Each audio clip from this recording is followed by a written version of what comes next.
तो नमस्ते भाई और बहनों। ये हफ्ते की जो हो गया पूरा, उसमें मैंने कहा था कि मैं इतना नेगेटिव नहीं हूं जितना लोग हैं। और काफ़ी कठिन हफ्ता था। इसमें रुपये का वैल्यू आपने गिरते हुए भी देखा और फिर रिकवर करते हुए भी देखा। तो और काफ़ी फैक्टर्स थे, there is no doubt. There were lot of factors like this Bank of Japan interest hike decision, Epstein files. हाँ, पूरी रात जाग रहे हैं लोग देखने के लिए कि क्या निकल रहा है अमेरिका में से।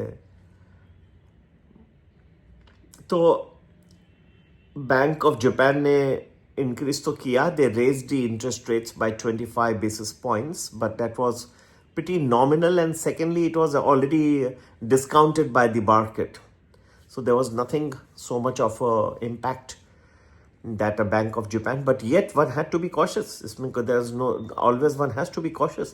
अगर वो 50 basis point कर लेते थे या ज़्यादा कर लेते थे, or if the commentary had been more hawkish, then the markets would have reacted. So it was a very crucial decision, and it was very good to be conservative rather than to be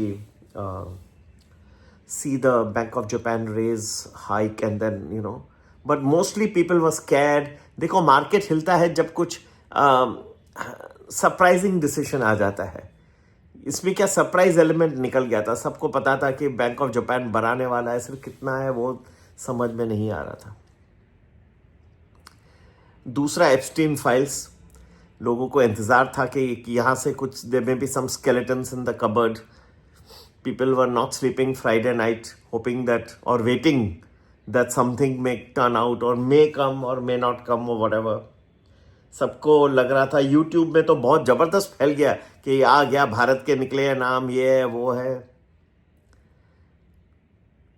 और इतना अच्छा काम जो है जिन्होंने किए भी, लेकिन ये एप्स्टीन फाइल में आ जाता है तो लोगों को लग रहा है कि कुछ चीज़ें, कुछ दाग लग जाता है। वेट कर रहे थे।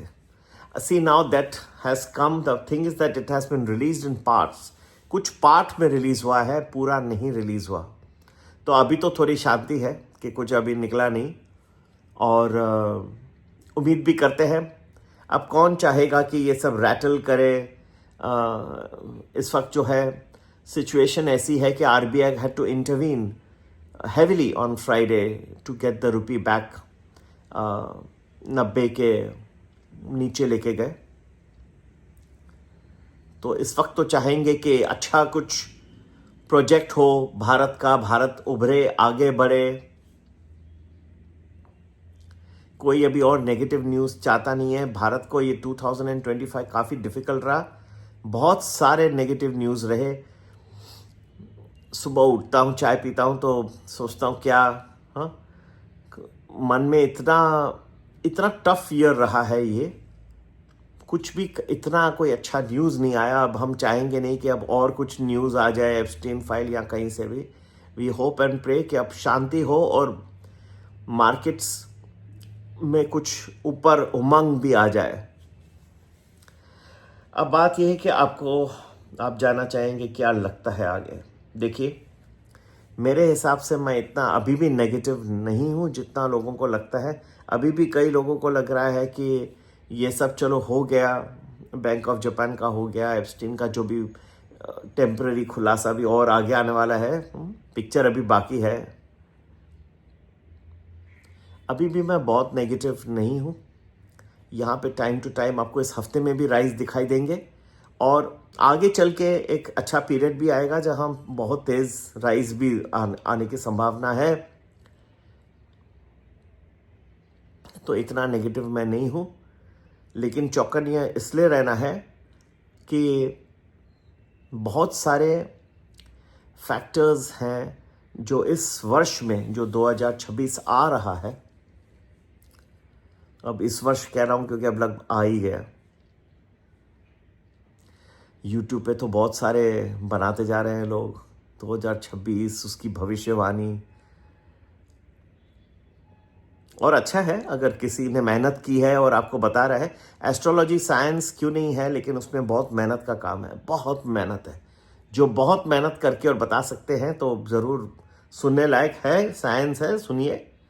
लेकिन उसमें मेहनत चाहिए। ऐसा नहीं सिर्फ वो ऊपर से बोल दिया, ऐसे नहीं। इसको यू हैव टू गो, और काउंटर बैलेंसिंग रहते हैं। कुछ प्लैनेट्स फेवरेबली वर्क करते, कुछ नहीं करते। ये सब कुल मिला के इसको देखना होता है।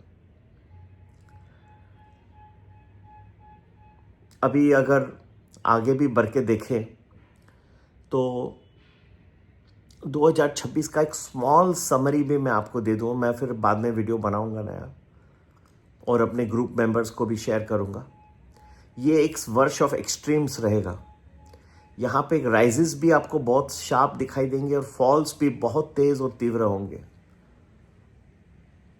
मैं उम्मीद कर रहा था आपको मैं इससे अच्छा कुछ बताऊं, लेकिन इससे अच्छा मैं और क्या बता सकता हूं।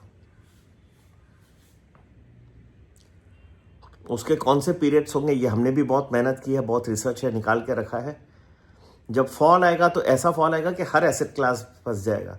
गोल्ड, सिल्वर, बिटकॉइन, इक्विटी, हर चीज गिर जाएगी उस वक्त।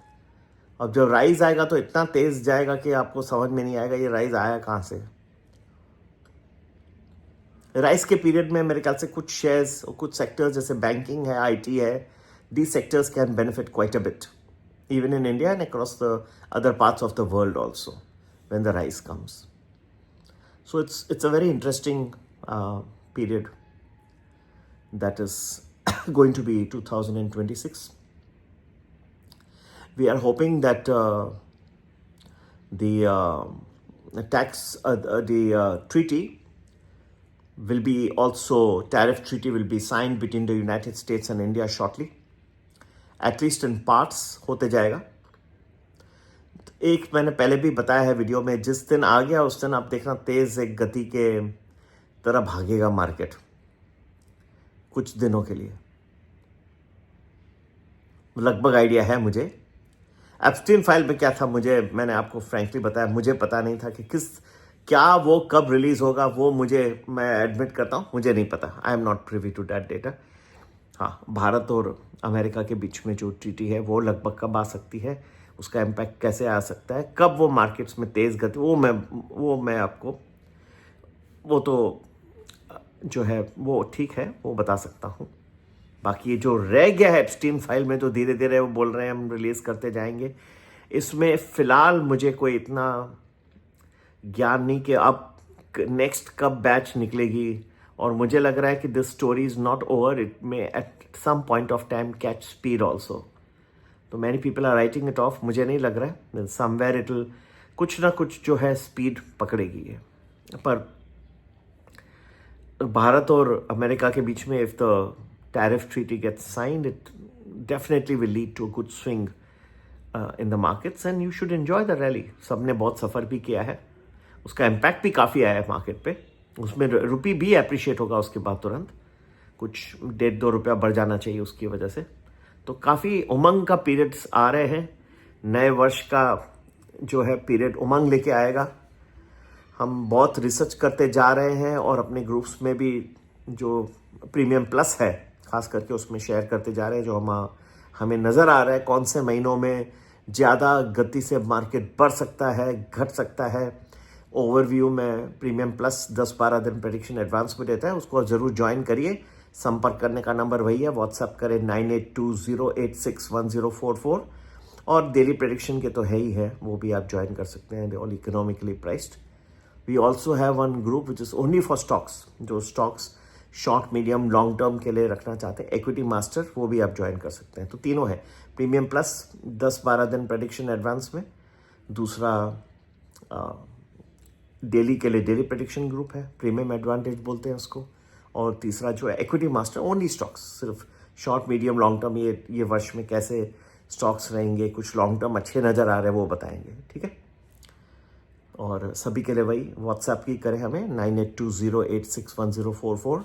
तो अब भी व्यू निराशजनक नहीं है मेरी, होप है। इस हफ्ते में भी कुछ राइजिंग पीरियड्स दिख रहे हैं, और लोगों को बहुत हैवी, कुछ खास करके मंडे का बहुत, हालांकि गिफ्ट निफ्टी ऊपर दिखा रहे हैं, लेकिन लोगों को बहुत भय है कि ये मार्केट में, और कई लोगों ने अपना ज्ञान बांटा है, मुझे तो मेरे टीम मेंबर्स बता रहे हैं। कि अब काफ़ी फॉल और है, मार्केट में गिरने की क्षमता रखता है। भारत के लिए अच्छा पीरियड नहीं है। कुछ एस्ट्रोलॉजर्स भी बोले मंगल की महादशा है, और कई जो ग्रह हैं वो प्लैनेट्स हैं इस वक्त कंबस्ट है। ठीक है, जो भी है, मेरा व्यू भी, मैं, अगर आपने स्टडी किया है तो आपको जो आप बोल रहे हैं उसमें कुछ सच होगा, पर मेरे हिसाब से थोड़ा व्यू अलग है। मुझे अब भी कुछ होप है मार्केट्स के बारे में। अब भी मुझे कुछ अच्छे पीरियड्स दिखाई दे रहे हैं। जब फॉल आएगा वो भी बताऊंगा। उस वक्त जो बहुत ही निराशजनक स्थिति होगी, उस वक्त सब एसेट क्लासेस गिरेंगे, लेकिन उसमें भी जो है स्टडी चाहिए, रिसर्च चाहिए। फिलहाल मैं इस हफ्ते तक सीमित रखता हूँ। कुछ अच्छे पीरियड्स अभी भी मुझे दिखाई दे रहे हैं। नमस्ते, जय हिंद, जय भारत।